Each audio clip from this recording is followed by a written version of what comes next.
So today I've been down to Coventry to do a first aid course with the Learn 2 group and got myself one of these. And it really struck me how similar first aid is to financial protection. They're both about being prepared for emergencies that you hope will never happen, but knowing that if they do, you're absolutely prepared for them. And preparation absolutely matters. Just like carrying a first aid kit, having income protection and life cover means you're never caught off guard. And small actions can make a big difference. Learning how to do CPR properly can absolutely save a life. But having the right cover in place can save your home and your family. And it's all about peace of mind. Having done today's training, I feel reassured that I can handle certain situations. And it's the same when you've got the right cover. You've got the confidence to know that you can dodge the curveballs when they come.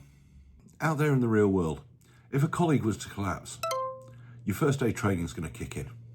And it's the same if illness stops your income. Your protection policies kick in and save the day. I'd 100% recommend the Learn 2 group if you're in the Midlands and you need a first aid course. And if you'd like to make sure you've got the right financial first aid on hand, then drop me a DM or hit me up through my link tree. Because whilst we can't stop life from happening, we can make sure you're ready.